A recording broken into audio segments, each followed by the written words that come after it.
Because we didn't have enough of that last time. More dialogue! So, the King of Red Lions is going to tell us about the story of the Hero of Time, who defeated Ganon and brought peace to the Kingdom of Hyrule, la la la. It's things that we all know. Piece of the Triforce was given to the Hero of Time, which is, of course, the Triforce of Courage, which we have already started collecting. And yeah, when the Hero of Time was called to embark on another journey, read Majora's Mask, he was separated from the elements that made him a hero, such as the Master Sword that we're holding right now. And the Triforce of Courage was split into 8 and hidden all over the Great Sea. So yeah, we already have 2 of them, so we have 6 more to find. We have the chart leading to one of these, but we have to collect the remaining 5 charts. So, you must search for the remaining shards. However, this is an objective that we will not be doing in the short term. So, instead of doing that, because we don't have the items required to do so, instead, we are going to use the Ballad of Gales to go back to Mother and Child Isles. Remember that the Fairy Queen that lives there told us to come back here once we have found that somebody else that we must protect.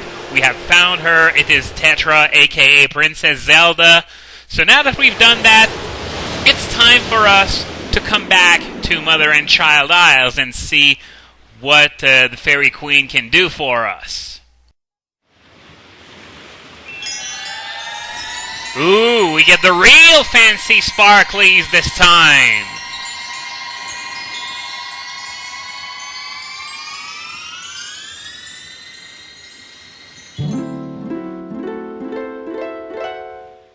Oh my god, it's Phi! No, of course, I'm just kidding. The probabilities of this being Phi are less than 1%. But yeah, this was the first thing that I thought when I first saw Phi. She looks like the Fairy Queen from Wind Waker. And the Fairy Queen, oddly enough, appears to us as a child, which is rather weird in a way. And I like you. Are you serious? That's not creepy at all, but then again, considering what we went through in Ocarina of Time, this is par for the course, considering every woman in that game wanted to do it with Link. So, we are going to get new powers for our bow, and judging by the colors of the sparklies, you can probably guess what powers we're going to obtain. And apparently it's sort of painful. So, we got the fire and ice arrows, so definitely not Phi, because she did more in 30 seconds than Phi did in an entire game. So, yeah, what's the point of that moving around like a creepy puppet? And... no way! You don't say! The fairies in this fountain, yeah, there are fairies in this fountain, just like in every fairy fountain in the history of ever. And look at that line. You are just my type. Yes, because he hasn't even said a word yet. And look at Link's face. Even the King of Red Lions is like, dude, you're already scoring some chicks and look at your age. And that reaction is wrong, wrong, wrong. She's a fairy. You're a human! It's just not going to work out! Anyway, now that we're done here, we're going to get to use the Ballad of Gale, since, well, it's the only way out of here, and we are going to go to Windfall Island. And since we're going to Windfall Island, you should have a pretty good idea of what we're going to do there.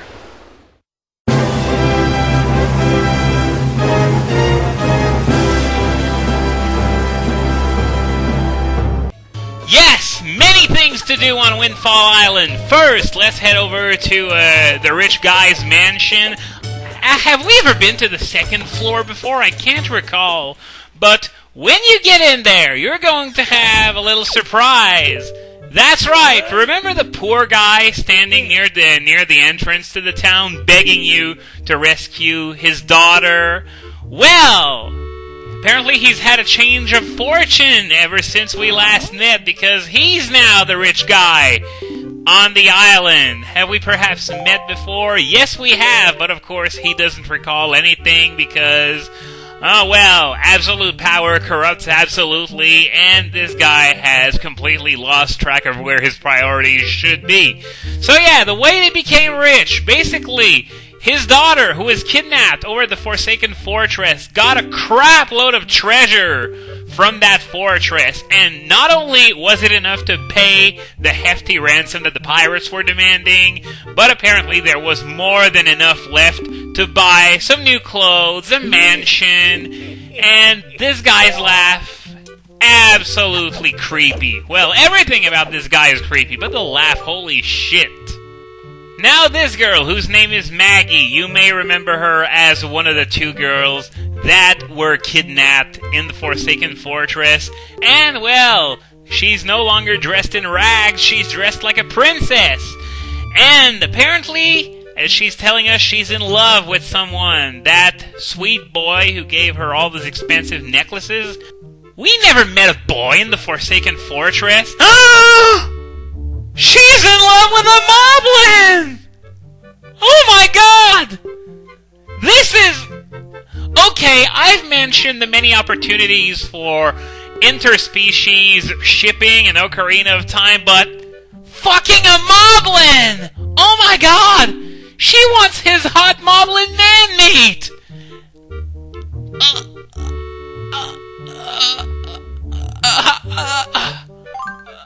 I have no words! But anyway, let's do this side quest, because there's a reward at the end. We got a letter that we gotta put in a post box, and hope that it makes it to Mo, the moblin, her lover. So, let's do that, I guess. Oh man, I never thought I would find a Mo-Maggie relationship that would be more wrong than in The Simpsons, but here you go, guys! Here you go! Anyway, a little shortcut to make it all the way back down here. Since we're in the area of the potion shop, we have some blue chew jelly that we should definitely turn in while we're in the area. Last time we came here, we didn't have enough, and I'm also going to get rid of... No, I didn't want to give him the water. That's no potion ingredient. You mean there's not even some water in these potions? Is it like just raw chew jelly, made into a fine mist or something? Anyway, we got 16, we need 15, so we are good. So I'm just going to breeze through that dialogue as fast as humanly possible, since it's the exact same dialogue we saw in when we first gave him green chew jelly, complete with the same eccentric sound effects, but having sex with a moblin! What the fuck? Sorry, it's just, this is way too disturbing for me to get it out of my head. And besides, I thought moblins were like, you know, they're there to obey Ganondorf without question, and I mean, they're made in Ganon's image! Supposedly, because there are some of them in Skyward Sword where Ganon didn't even exist yet.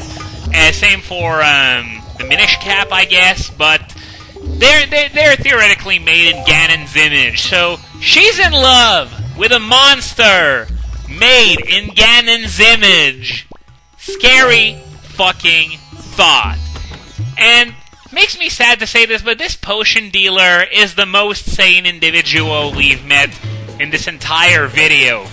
Between the creepy pseudo proto-fi fairy queen that has a crush on Link and Mrs. Mo, I guess.